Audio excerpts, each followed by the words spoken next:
Hey everyone, I welcome you all in the revision series of political science class 12th। इसके अंदर मैं इस video के अंदर जो भी आपके मोस्ट इंपॉर्टेंट टॉपिक्स हैं पॉलिटिकल साइंस के, उनको मैं शॉर्ट में कराऊंगा सिंपल वर्ड्स के अंदर।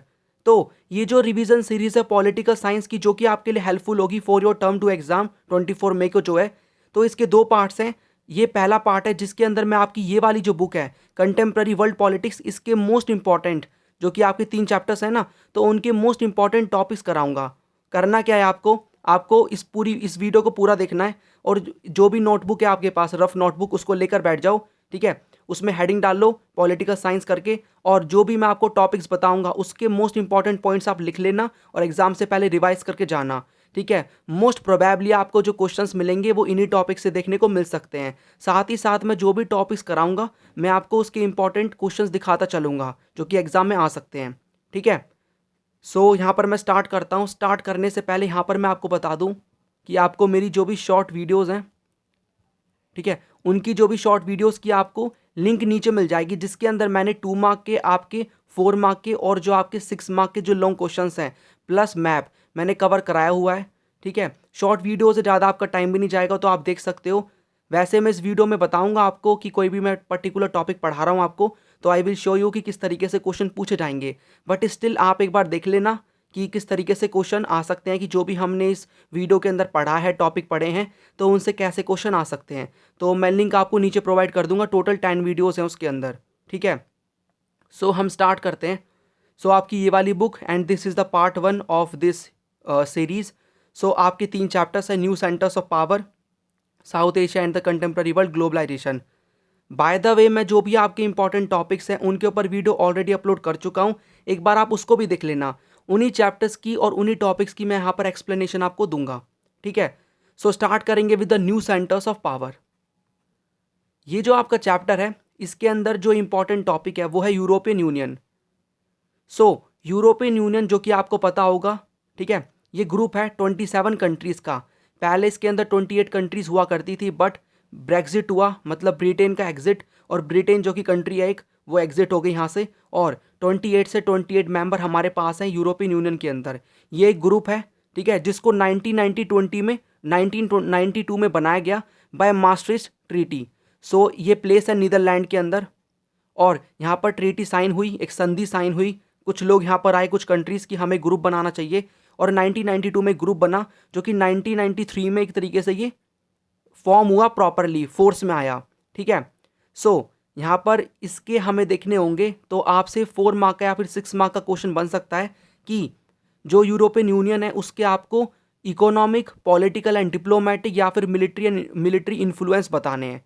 ठीक है, तो एक तरीके से हम देखेंगे कि यूरोपियन यूनियन का अलग अलग जो फील्ड्स हैं उनमें किस तरीके से पावरफुल है। ठीक है, इकोनॉमी की फील्ड में कितना पावरफुल है, पॉलिटी की फील्ड में और मिलिट्री की फील्ड में। तो देखो, क्वेश्चन बन सकता है कि आपको पूरा बताना है, आपको फिर तीनों पॉइंट्स बताने होंगे, तीनों फील्ड्स में इसका इन्फ्लुएंस, या फिर किसी पर्टिकुलर टॉपिक से भी पूछा जा सकता है। आप देख लेना शॉर्ट वीडियो में मैंने कैसे क्वेश्चंस प्रोवाइड किए हुए हैं। ठीक है, सो हम स्टार्ट करते हैं with the economic influence of European union. देखो, एक बात बता दूं, थोड़ी सी वीडियो बड़ी हो सकती है, बट मैं ये अश्योर करता हूं अगर आप इस वीडियो को पूरा देख लोगे अच्छे से, तो आपको पूरी अपनी जो पॉलिटिकल साइंस है वो अच्छे से समझ में आ जाएगी। ठीक है, और आप काफ़ी कॉन्फिडेंट फील करोगे एग्जाम में। राइट, सो यूरोपियन यूनियन का हम देखते हैं इकोनॉमिक इन्फ्लुएंस। तो कितना पावरफुल है इकोनॉमी की फील्ड में यूरोपियन यूनियन। तो देखो, अगर हम देखें, यूरोपियन यूनियन जो है उसकी वर्ल्ड सेकंड बिगेस्ट इकोनॉमी है यूएसए के बाद, और कितनी है, $17 ट्रिलियन। 2016 का ये डेटा है, मे बी थोड़ा अब चेंज हुआ हो, बट तब भी अगर हम देखें तो ईयू जो है वो वर्ल्ड का सेकंड बिगेस्ट इकोनॉमी है। ठीक है, तो आपको यही वाला डेटा यूज़ करना है। उसके साथ साथ इसकी जो इन्होंने एक कॉमन करेंसी अडॉप्ट कर रखी है, यूरो। जैसे हमारी रूपी है ना, जैसे हमारी रूपी है ना, वैसे ही इनकी करेंसी है यूरो। और यूएसए की करेंसी आपको पता है डॉलर, तो डॉलर का कितना इन्फ्लुएंस है। बट जो यूरो है, जो कि यूरोपियन यूनियन की करेंसी है, इसका भी जो इन्फ्लुएंस है, डोमिनेंस है, वो बढ़ता जा रहा है, जो कि एक तरीके से थ्रेट, डर प्रोवाइड कर रहा है किसको, यूएस के डॉलर को, कि वो इससे आगे ना चला जाए यूरो डॉलर से। ठीक है, और अगर हम यूरोपियन यूनियन का शेयर देखें वर्ल्ड के ट्रेड में, वो भी काफ़ी ज़्यादा है। ठीक है, इवन यूएसए से भी ज़्यादा है। राइट, उसके साथ साथ इसका एक तरीके से हम देखें तो इन्फ्लुएंस बढ़ता जा रहा है एशिया में, अफ्रीका में। आप देखते होंगे कि इंडिया चाहता है कि यूरोपियन यूनियन के साथ हमारा FTA साइन हो, फ्री ट्रेड अग्रीमेंट, जो कि अभी तक साइन नहीं हो पाया है। और इसकी जो भी कंट्रीज़ हैं वो ट्रेड करती हैं एशियन कंट्रीज़ के साथ, अफ्रीकन कंट्रीज़ के साथ। तो ये दोनों जो कॉन्टिनेंट है इनमें भी इन्फ्लुएंस बढ़ता जा रहा है यूरोपियन यूनियन का। उसके साथ साथ यहाँ पर हम देखें तो एक तरीके से यहाँ पर जो वर्ल्ड ट्रेड ऑर्गेनाइजेशन है या फिर यूनाइटेड नेशन, ठीक है, जो कि यूनाइटेड नेशन जो कि पूरे एक तरीके से आप वर्ल्ड गवर्नमेंट बोल सकते हो हाई लेवल पे, इंटरनेशनल लेवल पे, उसमें भी काफ़ी इन्फ्लुएंस है यूरोपियन यूनियन का। तो यूरोपियन यूनियन जिसमें हम अभी मैं आपको बताऊंगा पॉलिटिकल वाले के अंदर, ठीक है। तो हमने इकोनॉमिक में पढ़ा कि किस तरीके से इसकी इकोनॉमी ज़्यादा है, ट्रेड ज़्यादा है, इसका जो यूरो है वो एक तरीके से डोमिनेंस प्रोवाइड कर रहा है यूएस के डॉलर को, ट्रेड काफ़ी ज़्यादा कर रहे हैं ये, है ना। इनकी इकोनॉमी बड़ी है, इनके कई सारे कंट्रीज़ के साथ इकोनॉमिक रिलेशंस हैं, इकोनॉमिक इन्फ्लुएंस है अलग अलग इकोनॉमिक ऑर्गेनाइजेशन के अंदर, जैसे कि WTO, वर्ल्ड बैंक, ऐसा आप मेंशन कर सकते हो। अब हम आते हैं इसका पॉलिटिकल इन्फ्लुएंस और डिप्लोमेटिक इन्फ्लुएंस का है यूरोपियन यूनियन का। तो इसका जो एक मेंबर है कौन सा, फ्रांस, पहले ब्रिटेन भी हुआ करता था जो कि परमानेंट मेंबर है, ठीक है। सो 5 परमानेंट मेंबर हैं यूएन के सिक्योरिटी काउंसिल में, जिनमें से एक है फ्रांस जो कि किसका, यूरोपियन यूनियन का मेंबर है, ठीक है। उसके साथ साथ यहाँ पर हम देखें तो यूएस, आपको पता है यूएसए और ईरान में लड़ाई चलती रहती है, किसको लेकर, न्यूक्लियर प्रोग्राम को लेकर, न्यूक्लियर डील के ऊपर। आप इसके डिटेल में मत जाना, बस आप इतना समझ लो, ठीक है। तो जो यूरोपियन यूनियन है ना, वो एक तरीके से इन्फ्लुएंस करता है किसको, इन दोनों के बीच में जो भी टसल चल रही है ईरान की न्यूक्लियर डील को लेकर, ठीक है। एक तरीके से अपनी टांग अड़ाता है, तो टांग कौन अड़ाएगा, जो कि पावरफुल होगा, राइट। उसके साथ साथ इसकी जो डिप्लोमेसी है, इकोनॉमिक इन्वेस्टमेंट है, और जो नेगोशिएशंस है, मतलब डिस्कशन है, मतलब एंगेजमेंट है, एक तरीके से मिलके चल रहा है चाइना के साथ। किन किन मुद्दों पे, जैसे कि इशू हो गया ह्यूमन राइट का या फिर एनवायरमेंट डिग्रेडेशन का। तो वर्ल्ड की जो सुपर पावर हम मानते हैं चाइना को, जो कि एक तरीके से 20/20 जो 40 आएगा 2040, उसमें यूएसए को भी पीछे छोड़ देगा चाइना। उसके साथ मिलके चल रहे हैं और इकोनॉमिक इन्वेस्टमेंट कर रहे हैं और कई सारे मुद्दों पे साथ चल रहे हैं। कौन, यूरोपियन यूनियन के जो भी मेंबर्स हैं। कितने मेंबर हैं, 27, as I told you, right. उसके साथ साथ मिलिट्री इन्फ्लुएंस अगर हम देखें कि मिलिट्री की फील्ड में कितना इन्फ्लुएंस है, तो यूरोपियन यूनियन की अगर हम आर्म्ड फोर्स देखें तो वो सेकंड लार्जेस्ट है। और उसके साथ साथ अगर ये कितना खर्चा करते हैं अपने डिफेंस पे, तो वो काफ़ी ज़्यादा है यूएसए के बाद, ठीक है, यानी सेकंड नंबर पे है। उसके साथ साथ फ्रांस एक ईयू मेंबर है जिसके पास हमें न्यूक्लियर वेपन्स भी देखने को मिलेंगे। सो 550 न्यूक्लियर वॉर हेड्स हैं, वॉर हेड्स मतलब वेपन्स, न्यूक्लियर वेपन्स, ठीक है।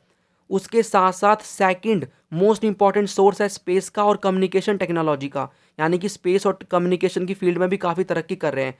इनकी जो स्पेस की एजेंसी है वो है यूरोपियन स्पेस एजेंसी, जैसे कि हमारी क्या है, इसरो है ना, हमारी इसरो है ना, इंडियन स्पेस रिसर्च ऑर्गेनाइजेशन, वैसे इनकी ESA है पूरे ग्रुप की, ठीक है।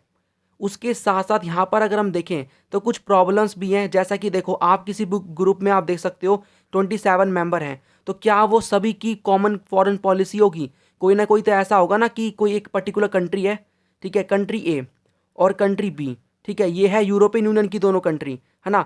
लेकिन यहाँ पर क्या है, एक कंट्री है सपोज Z, लेकिन हो सकता है कि A के इसके साथ रिलेशन अच्छे हों, इसके साथ B, मतलब A के रिलेशन अच्छे हों Z के साथ, B के ना हो, है ना, B की फाइट हो रखी हो, तो ये इसके साथ एंगेज करेगा बट B एंगेज नहीं करेगा Z के साथ। तो एक तरीके से इनकी कॉमन फॉरेन पॉलिसी भी कभी कभी हमें देखने को नहीं मिलती, जो कि कॉमन है हर ग्रुप में, ठीक है। So this was all about European union, ये क्या ग्रुप है और कितने कंट्रीज़ हैं, मास्ट्रिक्ट ट्रीटी के बारे में याद रखना, ये डेट याद रखना और इसके इन्फ्लुएंस। आई होप जो भी क्वेश्चन आएगा एग्जाम में आप उसको करोगे और इस वीडियो के बाद शॉर्ट वीडियोज़ को भी देखोगे कि कैसे क्वेश्चन आएंगे। सेकंड, यहाँ पर एक और चीज़ मैं यहाँ पर बता दूँ आपको, यूरोपियन यूनियन का मैप, ठीक है, यहाँ पर आप देख सकते हो, ये सभी आप गिनोगे 27 आपको कंट्री देखने को मिलेंगी, ठीक है। और ये फ्लैग है यूरोपियन यूनियन का, ये क्या शो करता है, ये 2 मार्क के लिए इंपॉर्टेंट है कि जो फ्लैग है यूरोपियन यूनियन का, जिसके अंदर आपको ये स्टार्स देखने को मिलेंगे, एक बार गिन के बताना मुझे कितने कमेंट सेक्शन में। सो वैसे यहाँ पर लिखा भी हुआ है 12 है, ठीक है। सो जो सर्कल है गोल्डन स्टार के, वो क्या दिखाते हैं, सॉलिडारिटी और हारमनी दिखाते हैं जो भी पीपल हैं यूरोप के, ठीक है। और 12 यहाँ पर क्यों है, क्योंकि 12 ना ट्रेडिशनली सिंबल होता है किस चीज़ का, कंप्लीटनेस का, यूनिटी का, परफेक्शन का, कि मिलके चलेंगे हम सभी लोग, हमारे बीच में पीस एंड स्टेबिलिटी मेंटेन रहेगी और हारमनी मेंटेन रहेगी, ठीक है। एक बार आप इन पे फोकस कर लेना, कुछ कंट्रीज़ की लोकेशन, राइट। सो मैं नेक्स्ट करता हूँ, नेक्स्ट टॉपिक की तरफ चलता हूँ, दैट इज़ आसियान, इसी चैप्टर के अंदर। सो आसियान, इसको एशियन रीड मत करना, वो एशियन एक कॉन्टिनेंट है, ये आसियान है, ये ग्रुप है एक, ठीक है। जो भी आगे हम पढ़ेंगे आसियान, सार्क, वो सारे ग्रुप्स हैं, जैसा कि यूरोपियन यूनियन भी एक ग्रुप है। So ASEAN association of south east Asian nation, ये बना 1967 में, और ये जितने भी कुछ 5 कंट्रीज थी, ठीक है, ये आपस में मिली कहाँ पर, जो थाईलैंड की कैपिटल है बैंकॉक में। उन्होंने सोचा एक काम करते हैं, हम एक ग्रुप बनाते हैं जिसमें हम मिलके चलेंगे और सारी जो भी प्रॉब्लम्स हैं उनको हम सॉल्व करेंगे आपस में, ठीक है। सो ग्रुप बनाया गया। सो जो फाउंडिंग मेंबर है आसियान के वो है Indonesia, Malaysia, Philippines, Singapore, Thailand, ठीक है। लेकिन बाद में 5 और कंट्री अलग अलग टाइम पे ऐड हो जाती हैं, जैसे कि ब्रूनाई दरअसलाम, वियतनाम, लाओ पीडीआर, म्यांमार जिसको बर्मा भी कहा जाता था पहले, कंबोडिया, ये सभी करके जो कि 5 थे प्लस 5 मिलके 10 मेंबर की एक तरीके से ग्रुप बना लेते हैं, ठीक है। ठीक है सर, आसियान बन गया 1967 में बाय बैंकॉक डिक्लेरेशन। क्या इसके ऑब्जेक्टिव्स हैं? तो व्हाट आर दी ऑब्जेक्टिव? ये 3 मार्क के लिए, मतलब 3 मार्क तो ज्योग्राफी में आता है, 3 मार्क आपके 4 मार्क या फिर 2 मार्क के लिए इंपॉर्टेंट है, ठीक है। सो यहाँ पर ऑब्जेक्टिव क्या है आसियान के? यहाँ पर क्या करना है, इकोनॉमिक ग्रोथ करनी है, सोशल प्रोग्रेस करना है। देखो एक चीज़ मैं यहाँ पर आपको बता दूँ जो कि आप हर ग्रुप के ऑब्जेक्टिव में लिख सकते हो। आप खुद ही सोचो कोई भी कंट्री मिलके क्यों आएंगी? क्योंकि देखो कोई भी आपस में कंट्री मिलेंगी क्योंकि उन्हें क्या करना है, जो भी उनकी कंट्री में प्रॉब्लम है उनको सॉल्व करना है, आपस में जो भी इश्यूज हैं उनको सॉल्व करना है, अपनी इकोनॉमिक डेवलपमेंट करनी है, पीस एंड स्टेबिलिटी मेंटेन रखनी है, साथ मिलकर चलना है, कोऑपरेट करना है हर फील्ड में, मतलब अपना बेनिफिट देखा जाता है ओवरऑल, ठीक है। कोई यहाँ पर यार दोस्त नहीं होता, कंट्री के अंदर अपना बेनिफिट देखा जाता है, ठीक है। सो यहाँ पर मैं आपको बता रहा था क्या ऑब्जेक्टिव है, तो आप देख सकते हो इकोनॉमिक ग्रोथ, सोशल प्रोग्रेस करना है, कल्चरल डेवलपमेंट करना है, कॉमन मार्केट लेकर आना है। कॉमन मार्केट का मतलब कि कोई भी टैरिफ ना हो, कोई भी टैक्स ना लगाए जब भी एक कंट्री का सामान दूसरी कंट्री में जाए, है ना, और टैक्स फ्री ट्रेड हो, जिससे क्या हो, एक कॉमन मार्केट बन सके कि ये वाली जो कंट्री है वो दूसरी कंट्री में सामान बेचे और ये वाली कंट्री इस कंट्री में, इस तरीके से। सोशल और इकोनॉमिक डेवलपमेंट करना है, पीस एंड स्टेबिलिटी मेंटेन रखनी है, और जस्टिस प्रोवाइड करना है, और रूल ऑफ लॉ, मतलब कि एक तरीके से रूल के अकॉर्डिंग चलना है, लॉ के अकॉर्डिंग, और जस्टिस प्रोवाइड करनी है, ठीक है। ये आसियान के क्या हैं, ऑब्जेक्टिव्स हैं। याद रखना इंडिया मेंबर नहीं है आसियान का। उसके साथ साथ पिलर्स के बारे में बात करें तो इसके क्या है, 3 हमें कम्युनिटी या फिर पिलर देखने को मिलते हैं। So there are 3 community and pillar of what ASEAN, ठीक है। जिनमें से जो पहला है वो है आसियान की इकोनॉमिक कम्युनिटी, फिर सिक्योरिटी, फिर सोशो कल्चरल। तो इकोनॉमिक क्या करेगी, इकोनॉमिक की फील्ड में क्या करेगी, तरक्की करवाएगी ताकि ये जो कंट्रीज़ हैं, ये जो भी मेंबर हैं, इनकी इकोनॉमी डेवलप हो। तो इनका काम क्या है कि जो भी इनके इकोनॉमिक डिस्प्यूट्स होते हैं, इकोनॉमी को लेकर लड़ाई जो भी होती है उसको इम्प्रूव करना है। तो डिस्प्यूट सेटलमेंट मैकेनिज्म है उसको इम्प्रूव करना है, और जो भी इनकी इकोनॉमी है उसको डेवलप करना है कि हमारी इकोनॉमी डेवलप हो, हमारे जो कंट्री के अंदर पॉवर्टी है, अनएम्प्लॉयमेंट जैसी प्रॉब्लम है वो ख़त्म तो ना हो, क्योंकि ये प्रॉब्लम ख़त्म नहीं हो सकती बट कम की जा सकती हैं, ठीक है।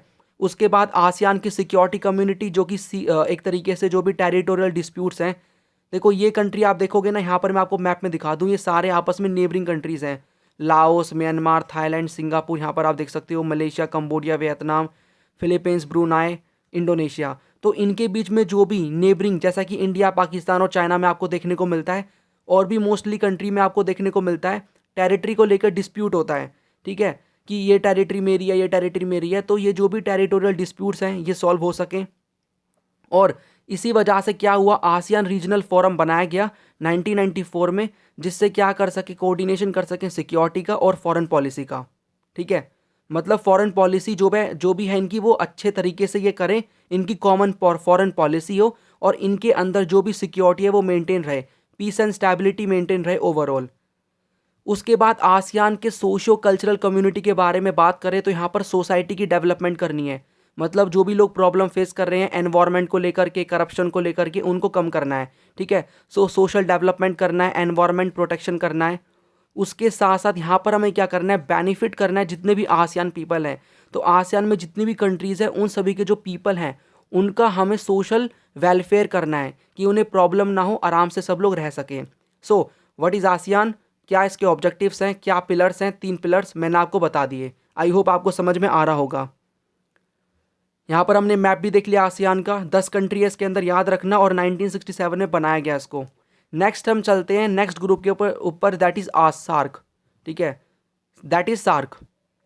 सार्क की फुल फॉर्म है south Asian association for regional cooperation, ठीक है, जिसके अंदर आपको पहले स्टार्टिंग में 7 कंट्री थी, लेकिन बाद में ये अफगानिस्तान मिली और टोटल मिलके ये 8 कंट्रीज़ बन गई, ठीक है। मैं गिनवाता हूँ कौन कौन सी। बांग्लादेश, ठीक है, भूटान, इंडिया, मालदीव्स, नेपाल, पाकिस्तान एंड श्रीलंका।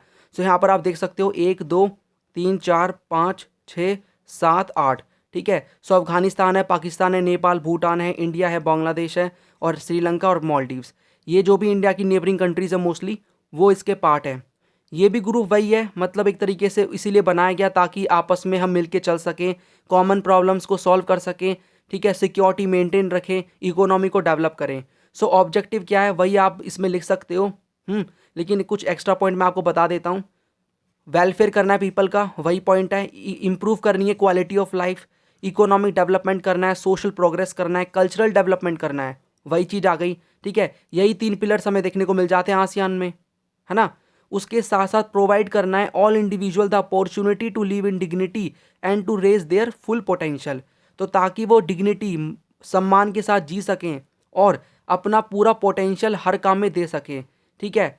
उसके साथ साथ यहाँ पर हम देखें तो हमें कोऑपरेशन करना है, मिलके चलना है सभी कंट्री के साथ।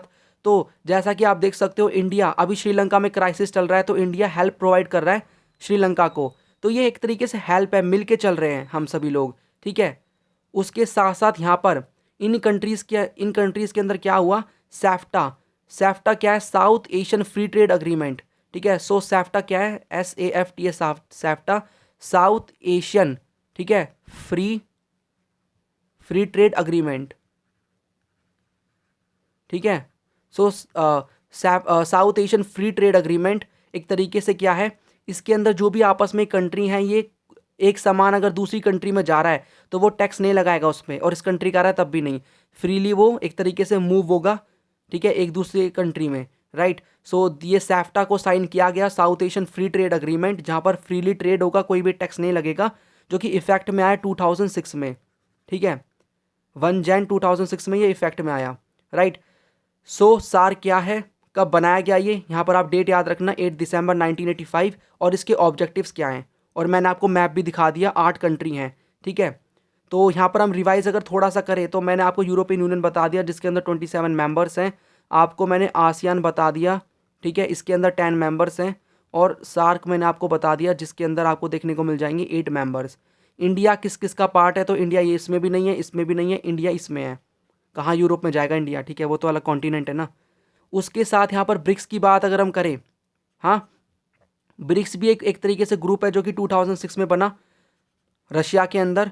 साउथ अफ्रीका इसमें जुड़ा, पहले ये ब्रिक हुआ करता था, फिर बाद में इसमें BRIC ब्रिक हुआ करता था, फिर S साउथ अफ्रीका इसमें जुड़ा तो ये ब्रिक्स बन गया, ठीक है। ईंट वाला आप कह सकते हो, ईंट से आप याद रखना, ठीक है। वैसे ये एक्रोनियम है कंट्रीज़ का जो कि मैं आपको दिखाऊंगा यहाँ पर, ये आप देख सकते हो यहाँ पर मैप, इसके अंदर ये 5 कंट्री आपको देखने को मिलती हैं, इंडिया भी इसमें है। सो इसकी जो 13th कॉन्फ्रेंस हुई है अभी वो जून 2021 में हुई थी, जो कि हमारे PM ने इसको चेयर किया था, ठीक है। सो ब्रिक्स के अंदर 5 कंट्रीज़ हैं, चाइना इंडिया एशिया से हो गए, रशिया भी एशिया से हो गया, ठीक है, ब्राज़ील साउथ अमेरिका से, और साउथ अफ्रीका कॉन्टिनेंट से। सो 5 कंट्री हमें ब्रिक्स में देखने को मिलती हैं। अगेन इसके ऑब्जेक्टिव्स आप देख सकते हो, क्या क्या करना है यहाँ पर, एनहांस करना है, डाइवर्सिफाई करना है, ट्रेड एंड इन्वेस्टमेंट कोऑपरेशन, ठीक है, मार्केट का एक्सेस देना है, ट्रेड बैरियर्स जो कि टैक्स में आपको बता चुका हूँ वो कम करने हैं, टेररिज्म की प्रॉब्लम है, एनवायरनमेंट डिग्रेडेशन की प्रॉब्लम है, पॉल्यूशन की, उसे कम करना है, रीजनल डेवलपमेंट करनी है। ये आप पॉइंट सभी में मेंशन कर सकते हो, आपस में जो भी कंट्रीज़ हैं उनको रीजनल डेवलपमेंट करनी है, अपनी कंट्री की डेवलपमेंट करनी है। और इंडिया के लिए ब्रिक्स क्यों हेल्पफुल है, क्योंकि इसके अंदर है एक न्यू डेवलपमेंट बैंक, है ना, NBD जिसे हम कहते हैं, जो कि हेल्प करता है इंडिया को, कि इंडिया को अगर कल को ज़रूरत है पैसे की, अगर हमें कोई भी इंफ्रास्ट्रक्चर का प्रोजेक्ट लेकर आना है या फिर सस्टेनेबल डेवलपमेंट प्रोजेक्ट, लेट से हमें एक सोलर पावर प्रोजेक्ट स्टार्ट करना है, ठीक है, जिसमें हमें क्या चाहिए, पैसा चाहिए, तो ये बैंक हमें पैसा प्रोवाइड करेगा। ऑल्दो हमारे पास और भी सोर्सेज हैं, वर्ल्ड बैंक भी है, बट ये भी एक तरीके से हमारे लिए अल्टरनेटिव हो सकता है, ठीक है। So this was all about BRICS. Next चलते हैं हम कि चाइना क्यों इतना पावरफुल बना, कौन कौन सी इकोनॉमिक पॉलिसीज चाइना लेकर आया। ये क्वेश्चन 6 मार्क के लिए बन सकता है या फिर 4 मार्क में। सो चाइना अगर हम देखें तो 1978 से एक तरीके से इकोनॉमिक पावर है जो कि 1978 से ग्रो हो रहा है। और आप देख सकते हो ये माना जा रहा है कि 2040 तक ये ओवरटेक कर देगा किसको, यूएसए को।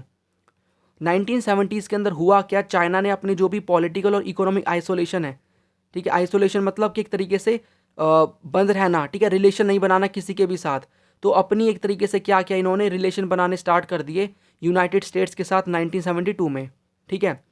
उसके बाद इनके जहो एन लाई, इन्होंने क्या किया, 4 मॉडर्नाइजेशन के प्रोग्राम लेकर आए, मतलब 4 फील्ड को हम एक तरीके से 4 चीज़ों को मॉडर्नाइज करेंगे, 4 फील्ड को। पहली फील्ड एग्रीकल्चर की फील्ड, इंडस्ट्री की, साइंस एंड टेक्नोलॉजी की और मिलिट्री की, ठीक है। 1973 में ये एक तरीके से प्लान लाया गया by the leader of China at the time, जहो एन लाई। उसके बाद 1978 में लीडर थे डैन जाओफिंग, इन्होंने क्या किया, इन्होंने ओपन डोर पॉलिसी अनाउंस करी, जिसमें इन्होंने क्या किया, अपनी इकोनॉमी को ओपन कर दिया। जो हम 1991 में एलपीजी रिफॉर्म्स लेकर आए थे उसके तरीके से आप इसको देख सकते हो, वही टाइप के ये रिफॉर्म्स थे, ठीक है। उसके बाद होने क्या लगा, आपने अपनी इकोनॉमी को ओपन कर दिया तो इन्वेस्टमेंट्स आएंगी, ठीक है, कैपिटल आएगा, टेक्नोलॉजी आएगी दूर से, अब्रॉड, दूसरी कंट्रीज से। उसके साथ साथ इन्होंने अपनी इकोनॉमी को एक साथ नहीं खोला, स्टेप बाय स्टेप खोला, ठीक है।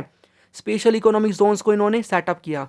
स्पेशल इकोनॉमिक जोन्स वो एरिया होते हैं जहाँ पर क्या होता है, प्रॉपर तरीके से इंफ्रास्ट्रक्चर होता है, एनर्जी प्रोवाइड की जाती है, ठीक है, ताकि बाहर की कंपनी वहाँ पर आके देखे कि यहाँ पर सारी सुविधाएं और यहाँ पर हम अपनी कंपनी को ओपन करेंगे, अपना प्लांट खोलेंगे तो इन्वेस्टमेंट बढ़ेंगी, इन्वेस्टमेंट बढ़ेंगी तो वहाँ के पीपल को रोजगार मिलेगा और इकोनॉमी डेवलप होगी, ठीक है।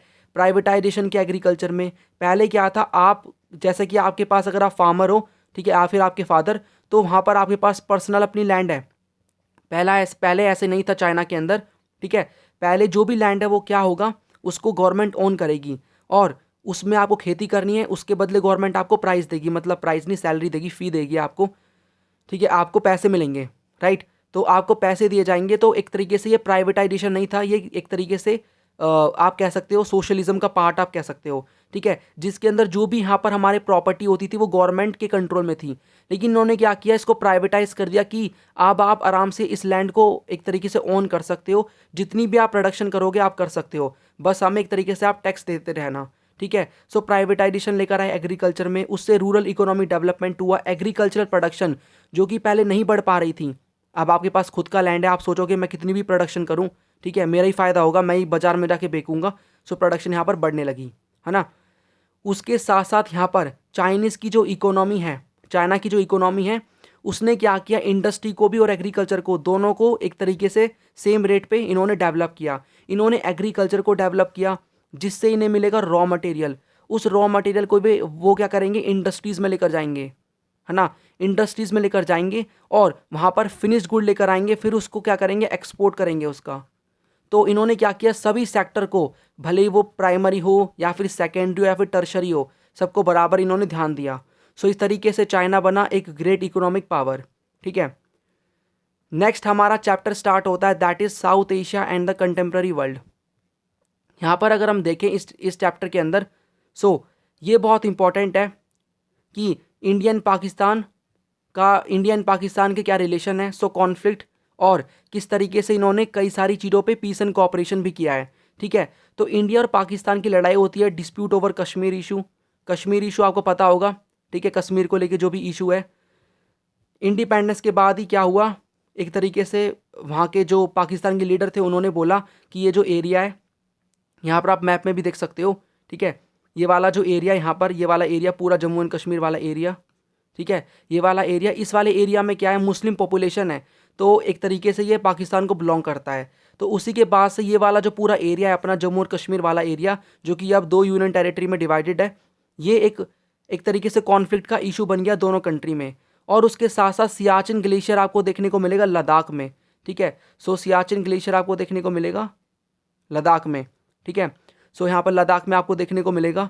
सो इस तरीके से अगर हमारा प्रेजेंट मैप इस तरीके से है, तो ये वाला होगी आपकी, ये वाली जो लाइन है, दिस इज़ POK, है ना, मतलब लाइन ऑफ कंट्रोल, और this is line of actual control China वाली। तो यहाँ पर आपको देखने को मिलता है सियाचिन ग्लेशियर। तो इस सियाचिन ग्लेशियर के कंट्रोल को लेकर भी पाकिस्तान और इंडिया में लड़ाई होती रहती है, ठीक है। उसके साथ साथ रिवर को लेकर कि यहाँ पर से इंडस रिवर जाती है एक, ठीक है, इंडस रिवर जारी होती है एक, है ना। सो वो जो इंडस रिवर है उसको लेकर भी यहाँ पर कॉन्फ्लिक्ट देखने को मिल जाते हैं। सो जो इंडस रिवर है उसकी जो प्रॉब्लम है, ठीक है, एक तरीके से उसको सॉल्व किया किसने, वर्ल्ड बैंक ने। सो वर्ल्ड बैंक ने क्या किया, 1960 के अंदर ट्रीटी साइन करी जिसको हम इंडस वाटर ट्रीटी कहते हैं, जिसमें जो यहाँ पर रिवर जारी थी उनमें से कुछ रिवर पाकिस्तान को दे दी कि पाकिस्तान यूज़ करेगा उसका वाटर, और कुछ इंडिया को, ठीक है। सो ये वाटर का इशू हमें देखने को मिलता है। उसके साथ साथ 1971 में ब्रॉक वॉर हुई थी बांग्लादेश को लेकर, कि बांग्लादेश के अंदर क्या हुआ, dominate West Pakistan East Pakistan पे डोमिनेट कर रहा था, वहाँ से रिफ्यूजी इंडिया में आ रहे थे, इंडिया को रिफ्यूजी की प्रॉब्लम देखने को मिली तो इंडिया ने पाकिस्तान पर अटैक कर दिया, जिसमें बांग्लादेश एक नई कंट्री बन के उभरा, ठीक है। उसके बाद कारगिल की अटैक होती है 1999 में, और पुलवामा अटैक आप मेंशन कर सकते हो जिसके बारे में आपको पता ही होगा, ठीक है। सो ये सारे क्या है, एक तरीके से कॉन्फ्लिक्ट के टॉपिक्स हैं जिनको लेकर लड़ाई होती है इंडिया और पाकिस्तान में। नाउ लड़ाई हमेशा नहीं होती, कई सारी चीज़ों पे इन्होंने पीस और कोऑपरेट भी किया है, जैसे कि समझौता एक्सप्रेस, ठीक है। समझौता एक्सप्रेस ट्रेन चलाई गई है 1976 में, जो कि बॉर्डर को क्रॉस करके जाती है, ठीक है। उसके साथ साथ यहाँ पर शिमला एग्रीमेंट हुआ 3 जुलाई 1972 में। किस किस के बीच में हुआ था ये, इंदिरा गांधी एंड जुल्फिकर अली भुट्टो, इनके साथ में हुआ था शिमला एग्रीमेंट, जो कि हुआ था इस वॉर के बाद, 1971 की जो वॉर हुई थी उसके बाद, ठीक है। वर्ल्ड एक आप यहाँ पर जो इंडस वाटर ट्रीटी है उसके बारे में भी मेंशन कर सकते हो, है ना, कि इंडस वाटर ट्रीटी हुई थी जिसकी वजह से वाटर को लेकर अब इतने डिस्प्यूट नहीं होते। ट्रेड भी हमें ठीक ठाक देखने को मिलता है। और करतारपुर कॉरिडोर, ठीक है, करतारपुर कॉरिडोर आपको पता होगा, हमने कनेक्ट किए हैं अपने गुरुद्वारे विद पाकिस्तान के साथ, ताकि जो भी ये जो सिख पीपल होते हैं, ठीक है, या फिर जिनको भी एक तरीके से गुरुद्वारा में जाना है, ठीक है, पूजा करने के लिए, वो आराम से अपना जा सकता है, ठीक है। सो इस तरीके से हमने कॉरिडोर का डेवलपमेंट भी किया है। तो यहाँ पर हम देख सकते हैं कि इंडिया और पाकिस्तान कई सारी चीज़ों पे लड़ाई भी करते हैं और पीस एंड कोऑपरेट भी करते हैं। प्रेजेंट टाइम पे देखिए तो रिलेशन एक तरीके से नॉर्मल मतलब नहीं रहते इतने, बट तब भी अभी के टाइम पे अगर हम देखें तो स्टेबल रिलेशन है, ना ज़्यादा अच्छे ना बेकार। लेकिन ऐसे इवेंट्स होते रहते हैं बीच बीच में जिनसे जो रिलेशन है वो बेकार हो जाते हैं हमारे पाकिस्तान के साथ, ठीक है। लेकिन हम ट्राई करते हैं ऑलवेज कि यहाँ पर क्या हो, पीस एंड स्टेबिलिटी मेंटेन रहे। अब कौन कौन से फैक्टर्स अफेक्ट करते हैं, ठीक है, अनस्टेबल डेमोक्रेसी इन पाकिस्तान। तो पाकिस्तान में आपको पता है कि डेमोक्रेसी देखने को मिलती ही नहीं है ढंग से, तो कौन कौन से ऐसे फैक्टर्स हैं, ठीक है। अब तो वैसे बाय द वे नए पीएम आ गए हैं, तो देखते हैं किस तरीके से वो लेके चलते हैं हमारे जम्मू और कश्मीर वाला जो है उसके इशू को, ठीक है। होप करते हैं कि जो भी यहाँ पर रिलेशन है वो इम्प्रूव हो, राइट। सो कौन कौन से फैक्टर है जिनकी वजह से अनस्टेबल डेमोक्रेसी रही है पाकिस्तान में। जैसा कि आप देखते होंगे कि कोई पहले इलेक्टेड रूलर आया, उसके बाद कोई मिलिट्री रूलर आ गया, फिर इलेक्टेड रूलर, ठीक है। इस तरीके से तख्ता पलट जिसको आप कूप कहते हो, ठीक है, कूप होता रहता है यहाँ पर, जो कि पहले काफ़ी हुआ है, आपकी बुक में भी ये टॉपिक मेंशन है। बट ये ज़्यादा इंपॉर्टेंट है कि कौन कौन से फैक्टर है जिनकी वजह से डेमोक्रेसी अच्छे से इस्टेब्लिश नहीं हो पाई पाकिस्तान में। तो देखो यहाँ पर जो मिलिट्री ग्रुप्स हैं वो बहुत पावरफुल हैं, वो क्या कर देते हैं, कूप करते रहते हैं टाइम टू टाइम, ठीक है, सरकार को वो उनका तख्ता पलट कर देते हैं और वो खुद पावर में आ जाते हैं। उसके साथ साथ कोई भी इंटरनेशनल सपोर्ट नहीं है, बड़ी बड़ी कंट्री यूएसए या फिर आप कह सकते हो यूनाइटेड नेशन इंटरनेशनल ऑर्गेनाइजेशन, कोई भी सपोर्ट नहीं करता, ठीक है। उसके साथ साथ यहाँ पर जो मिलिट्री है, क्लर्जी है, या फिर वो लोग जिनके पास ज़मीन है ज़्यादा, वो क्या एक तरीके से उनका डोमिनेंस है, ठीक है, पाकिस्तान में। और उसके साथ साथ इंडिया और पाकिस्तान के कॉन्फ्लिक्ट होते रहते हैं, जिसकी वजह से जो मिलिट्री है इनकी वो पावरफुल होती रही, उनके पास वेपन्स आते रहे, ठीक है। सो ये रीज़न है। 4 मार्क का क्वेश्चन बनेगा, इनको एक्सप्लेन कर देना अच्छे से, ठीक है। सो आप इनको लिख के थोड़ा थोड़ा एक्सप्लेन कर दोगे, आपको मार्क्स मिल जाएंगे, राइट। सो हम चलते हैं नेक्स्ट टॉपिक की तरफ। सो नेक्स्ट टॉपिक इज़, यहाँ पर आप देख सकते हो, दिस इज़ अबाउट श्रीलंका। तो श्रीलंका में इथनिक कॉन्फ्लिक्ट होता है।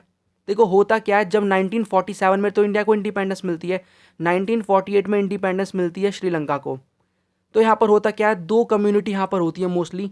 एक होती है मेजॉरिटी सिन्हला कम्युनिटी, रेड वाला आप कलर देख सकते हो, और एक होती है यहाँ पर श्रीलंकन तमिल्स, जिसमें इंडिया के तमिल्स भी होते हैं, दोनों तमिल्स टोटल मिला के तमिल। ये वाली कम्युनिटी क्या होती है, माइनॉरिटी कम्युनिटी होती है। तो ये क्या कर रहे थे, अगेन जो चीज़ होती है, मेजॉरिटी माइनॉरिटी पे अत्याचार कर रहे थे, डोमिनेट कर रहे थे, इन्हीं की लैंग्वेज थी, इन्हीं का सब कुछ चल रहा था, तो इन्होंने प्रोटेस्ट किया, ठीक है। तो यहाँ पर यही होता है कि इतनी कॉन्फ्लिक्ट होता है सिन्हला और तमिल पीपल के अंदर, ठीक है। अब यहाँ पर देखो, ये इंडिया के तमिल्स थे यहाँ पर कुछ लोग इस वाले एरिया में, ठीक है। तो इंडिया के पीपल, इंडिया की जो गवर्नमेंट है उसने सोचा कि हम एक तरीके से नेगोशिएट करें, ठीक है, बात करने की कोशिश करें श्रीलंका की गवर्नमेंट के साथ। तो यहाँ पर 1989 में पीस कीपिंग फोर्स भेजी गई, ठीक है। और इवन हमारी लड़ाई भी होती है। इन्होंने क्या किया, जो माइनॉरिटी ग्रुप है इन्होंने LTTE बनाई, लिबरेशन टाइगर्स ऑफ तमिल एलाम, ठीक है। तो इन्होंने LTTE बनाई, जिससे क्या हुआ, बनाने से ये ग्रुप था जो कि डिमांड करता था कि हमें क्या करना है, आपको हमें एक तरीके से अपनी सेपरेट कंट्री प्रोवाइड करो श्रीलंका से, ठीक है। तो इंडिया की गवर्नमेंट की और इनकी लड़ाई होती है, क्योंकि इन्हें लग रहा था कि एक तरीके से गवर्नमेंट जो इंडिया की वो ढंग से हेल्प प्रोवाइड नहीं कर रही है हमको, और हमारा जो इशू है वो श्रीलंका की गवर्नमेंट के साथ मिलकर सॉल्व नहीं करवा रही। उसके साथ साथ यहाँ पर 2009 में क्या होता है, ये जो इनका कॉन्फ्लिक्ट था ये ख़त्म हो जाता है, और कॉन्फ्लिक्ट ख़त्म होने के बाद ये LTTE liberation tigers of Tamil Eelam, जो कि माइनॉरिटी किन्होंने बनाई थी तमिल्स ने, ये हार जाती है। और ये जो कंट्री है, आज आप आराम से देख सकते हो, ठीक है। तो ये श्रीलंका की प्रॉब्लम थी, इतनी कॉन्फ्लिक्ट के ऊपर क्वेश्चन आ सकता है 2 मार्क या फिर 4 मार्क के अंदर, right. So let's start next, that is next topic, India Sri Lanka के रिलेशंस। तो इतनी कॉन्फ्लिक्ट में एक तरीके से हम देखें नेगेटिव रिलेशन है, लड़ाई होती रहती है, ठीक है।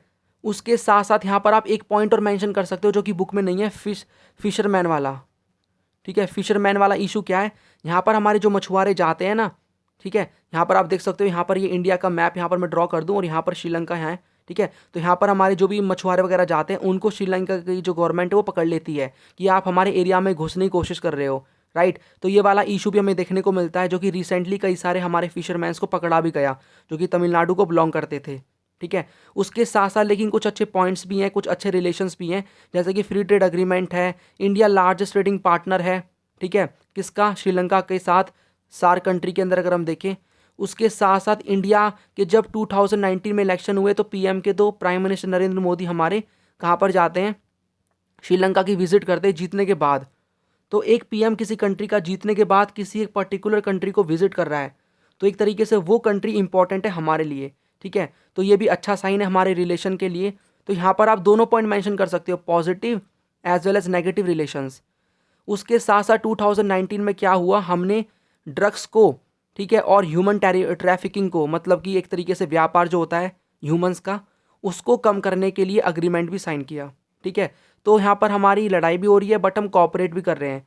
हर कंट्री के साथ ही ऐसा होगा, कुछ ऐसे पॉइंट्स होंगे जिन पे हम एक तरीके से अग्री नहीं है, लड़ाई के पॉइंट है। उनमें क्या कुछ पॉइंट्स में क्या है, हमारे एक तरीके से ट्रेड अच्छा हो रहा है या फिर हम उनके साथ कॉपरेट कर रहे हैं। लास्ट आपका चैप्टर है ग्लोबलाइजेशन वाला, ठीक है। सो ग्लोबलाइजेशन होता क्या है, ग्लोबलाइजेशन का मतलब होता है, ये 2 मार्क के लिए इंपॉर्टेंट है कि होता क्या है, आपको एग्जांपल लिखने हैं। So globalisation refers to the flow of ideas, idea का फ्लो हो रहा है, कैपिटल का फ्लो हो रहा है, कमोडिटीज़ का हो रहा है।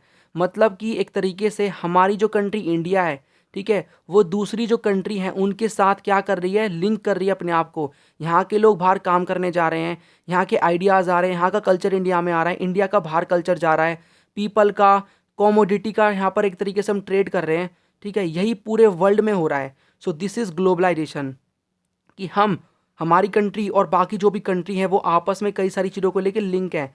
This is what the globalisation is. So इसके कॉज क्या क्या हैं, तो देखो टेक्नोलॉजी बढ़ती जा रही है, नई नई चीज़ों का आविष्कार हो रहा है, हम अच्छे से ट्रैवल कर सकते हैं, ठीक है। सो उस तरीके से हम क्या है, ट्रैवल करेंगे अच्छे से तो हम दूसरी जगह पे पहुंच भी जाएंगे, हम चीज़ों को अच्छे तरीके से कॉमोडिटीज़ को पहुंचा भी सकते हैं। तो टेक्नोलॉजिकल जो फैक्टर है उसकी वजह से ग्लोबलाइजेशन हो रहा है, हम एक तरीके से दूसरी कंट्री के साथ कनेक्ट हो रहे हैं।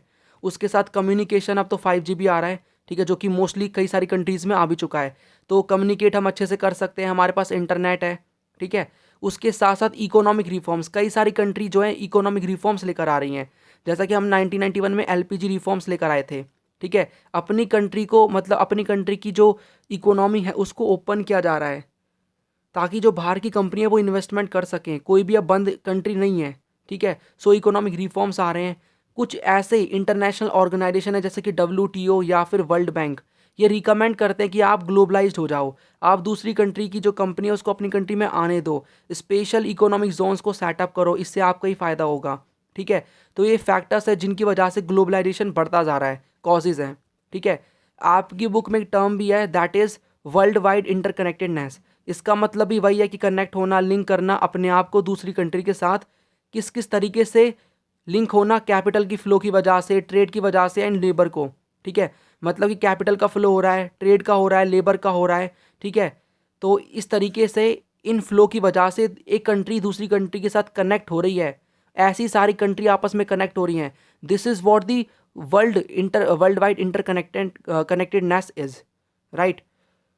उसके बाद यहाँ पर ये वाला जो आपका टॉपिक है कि कॉन्सिक्वेंसेस आपको बताना है किसके, ग्लोबलाइजेशन के, ये आपका इंपॉर्टेंट है 4 मार्क के लिए एज वेल एज 6 मार्क।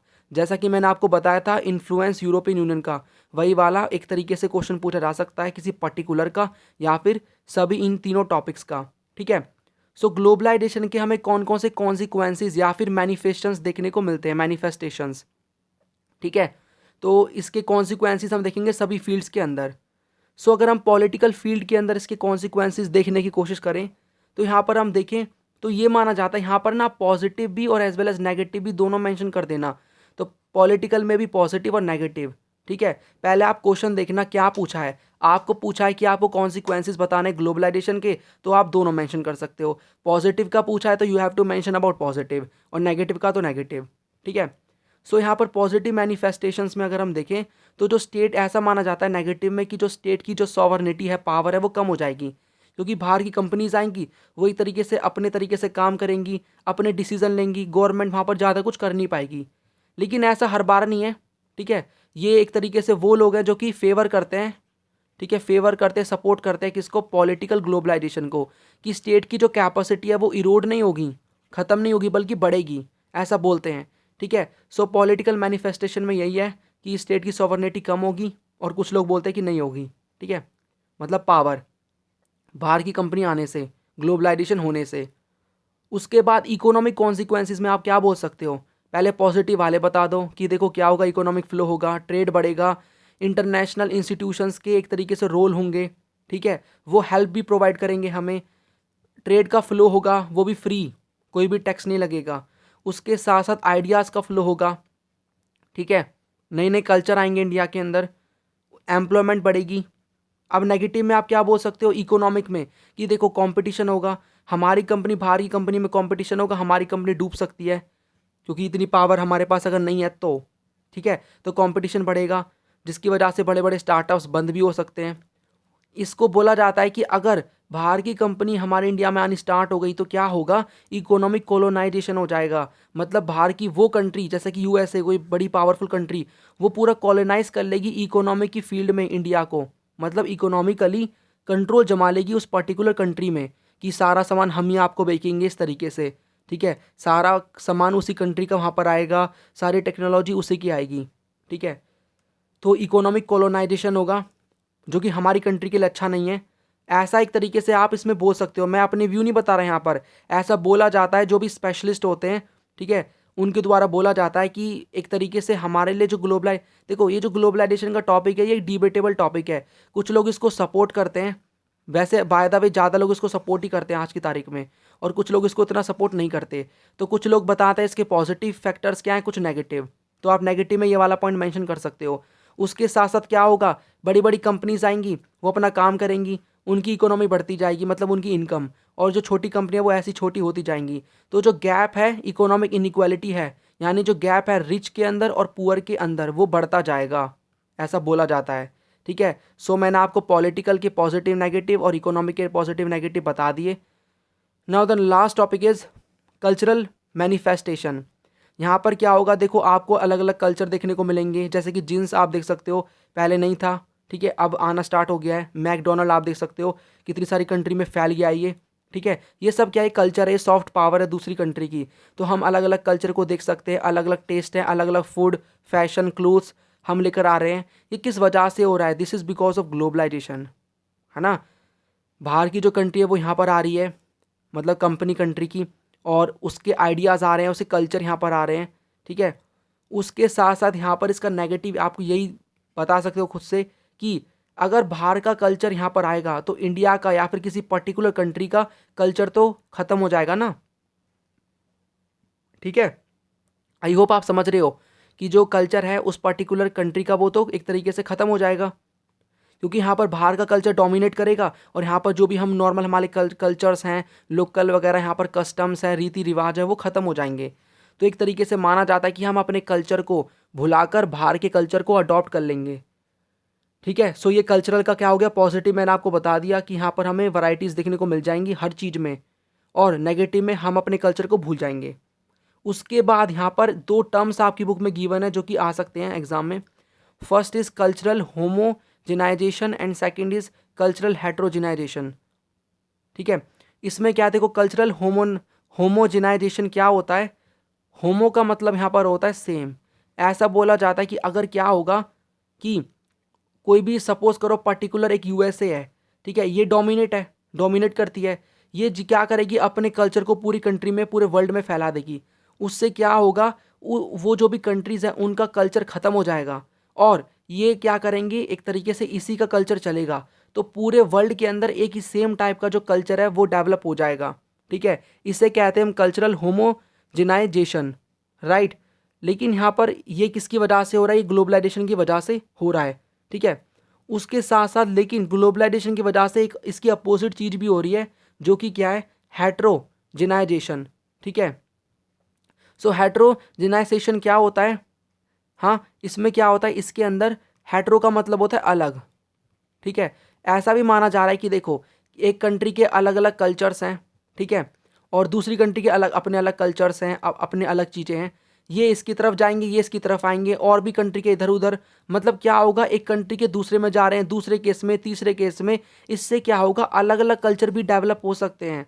ठीक है, कि हम पहले ये वाला कल्चर फॉलो कर रहे थे, हमारा खाने का स्टाइल ये था, अब हमारा ये हो गया, हमने तीसरी कंट्री से दूसरा खाने का, पहनने का स्टाइल सीखा, चौथी से अलग, तो क्या होगा, अलग अलग कल्चर भी डेवलप हो सकते हैं। इसी को ही कहते हैं हम कल्चरल हेट्रोजेनाइजेशन या फिर जेशन। ठीक है, एस और जेड आप कुछ भी यूज़ कर सकते हो, राइट। सो ये इंपॉर्टेंट है, ये 4 मार्क में आ सकता है कि कैसे कल्चरल होमोनाइजेशन हो रहा है या फिर कल्चरल हेट्रोजेनाइजेशन हो रहा है, किसकी वजह से, ग्लोबलाइजेशन की वजह से, राइट। सो ये सभी टॉपिक्स मैंने आपको बता दिए। अब आपका एक और टॉपिक बाकी है यहाँ पर, जो कि है इंडिया एंड ग्लोबलाइजेशन। इंडिया का जो रिएक्शन है वो क्या है ग्लोबलाइजेशन के प्रति। तो देखो, इंडिया की जो पहले इकोनॉमी थी वो पूरी क्लोज थी, लेकिन हम 1991 में इकोनॉमिक पॉलिसी की हमने अडॉप्ट करी, न्यू इकोनॉमिक हम रिफॉर्म्स लेकर आए, एलपीजी रिफॉर्म्स जो हम कहते हैं, लिबराइजेशन, प्राइवेटाइजेशन, ग्लोबलाइजेशन। ठीक है, हमारी जो एफडीआई है हम वो कर रहे हैं, मतलब फॉरेन कंट्रीज़ में हम इन्वेस्टमेंट करते हैं, हमारी जो फूड हैबिट्स है वो चेंज हो रही है, ड्रेसिंग स्टाइल चेंज हो रहा है।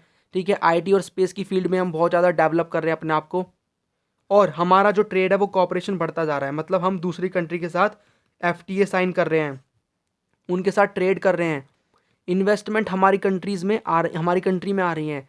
ठीक है, तो ये क्या है, इंडिया के अंदर भी ग्लोबलाइजेशन अच्छे तरीके से हो रहा है। हमने अपनी कंपनी को, मतलब अपनी कंट्री को बाहर की कंपनीज़ के लिए ओपन कर रखा है कि वो आके इन्वेस्टमेंट कर सकती हैं। ठीक है, सो इंडिया एक तरीके से अपना अच्छा खासा रिएक्शन दे रहा है ग्लोबलाइजेशन को, राइट। उसके साथ यहाँ पर आप देखो, मैंने आपको यहाँ पर अभी बताया इस वाली स्लाइड के अंदर कि इसमें मैंने आपको सभी फील्ड्स में नेगेटिव पॉइंट्स बता दिए, लेकिन आपसे एक सेपरेट क्वेश्चन भी पूछा जा सकता है कि आपको ओवरऑल बताने क्या नेगेटिव पॉइंट है ग्लोबलाइजेशन के। तो यहाँ पर आप क्वेश्चन देख सकते हो कि explain any 4 negative consequences of globalisation. ठीक है, for the people of India. So आप यहाँ पर बता सकते हो सभी चीज़ों को जो कि मैंने आपको बता दिया, जैसा कि यहाँ पर क्या होगा, एमएनसीज की वजह से फार्मर्स क्या करेंगे, सुसाइड्स भी कर सकते हैं, क्योंकि ये एक्सपेंसिव सीड्स को परचेज करेंगे जिनका ये प्राइस नहीं दे पाएंगे किसी वजह से। उसके साथ साथ यहाँ पर क्या होगा, यहाँ पर एमएनसी हमारी कंपनीज़ को बाय करेंगे, जिससे हमारी जो कंपनीज है वो बंद भी हो सकती है कंपटीशन की वजह से। ठीक है, उसके साथ साथ यहाँ पर क्या होगा, यहाँ पर देखो, while some advances were made in certain arenas, critical sectors जैसे कि हेल्थ हो गया, हाउसिंग, प्राइमरी एजुकेशन, इनको इतनी अटेंशन नहीं मिलेगी। उसके साथ साथ यहाँ पर क्या हो सकता है, यहाँ पर एक तरीके से आप देख सकते हो कि फाइनेंशियल क्राइसिस वगैरह भी आ सकता है। जैसे कि देखो, India had a fairly sluggish rate of economic growth in 1991 responding to a financial crisis and to desire for higher rates of economic growth which yet to be achieved. तो एक तरीके से हम अपना जो डेवलपमेंट है, जो कि हम अपनी कंपनीज के थ्रू कर सकते थे, वो नहीं कर पाएंगे। ठीक है, तो एक तरीके से यहाँ पर क्या होगा, आप यहाँ पर लिख सकते हो इकोनॉमिक कोलोनाइजेशन हो जाएगा, जो स्टेट की जो एक तरीके से कैपेसिटी है, पावर है, वो भी कम हो जाएगी, है ना। हमारा जो कल्चर है वो हम भूलते जाएंगे। तो आप वो जो मैंने पॉइंट्स बताए थे वो भी मेंशन कर सकते हो, as well as you can mention these points as well. ठीक है, so this was all about in this video, जिसके अंदर मैंने आपको जो भी आपकी बुक 1 है, जिसके अंदर बुक 1 के अंदर जो भी आपके 3 चैप्टर्स हैं उनके इंपॉर्टेंट टॉपिक्स को करा दिया। इसका पार्ट 2 भी आएगा मोस्ट प्रोबेबली, ठीक है। और उसके अंदर जो आपकी बुक 2 है जिसके अंदर भी 3 चैप्टर्स हैं उनको मैं उसके इंपॉर्टेंट टॉपिक्स कराऊंगा, ठीक है। अब आप देख सकते हो जो कि मेरी शॉर्ट वीडियो है जिसकी लिंक आपको नीचे मिल जाएगी। देखो इस बुक से मैंने कौन कौन से क्वेश्चंस बताए हुए हैं और उनको कोशिश करो सॉल्व करने की, ठीक है। मैप की आपको लिंक भी नीचे मिल जाएगी, मतलब आपको पूरी प्लेलिस्ट मिल जाएगी शॉर्ट वीडियो की, जिसके अंदर आपको टोटल 10 वीडियो मिल जाएंगी, उसको आप आराम से देखो, ठीक है। और उसके साथ साथ यहाँ पर इंपॉर्टेंट टॉपिक्स की मैं वीडियो अपलोड कर चुका हूँ, जिसमें मैंने खाली टॉपिक्स बताए हैं, उनको बुक में आप टिक मार्क कर लो और उनकी प्रैक्टिस करना। वैसे मैंने इस वीडियो में वही टॉपिक्स कराए हैं, ठीक है। और बुक 2 की वीडियो मैं अपलोड करूँगा, उसके लिए आप चैनल को सब्सक्राइब करके बेल आइकन ऑन कर लेना, इससे आपको नोटिफिकेशन मिल जाएंगे, ठीक है, मेरी वीडियोस के। और अगर आपको पेड स्टडी मटेरियल बाय करना है वो भी कर सकते हो, जिसके अंदर नोट्स और इंपॉर्टेंट क्वेश्चन आंसर सब कुछ आपको मिल जाएगा 99 प्राइस में। इसकी डिटेल आपको डिस्क्रिप्शन बॉक्स में एक PDF मिलेगी, उसमें आपको मिल जाएगी, राइट। सो कोई भी डाउट है आप मुझसे पूछ सकते हो नीचे कमेंट सेक्शन में। ये है इस वीडियो का end. Thanks for watching this video and as always God bless you all.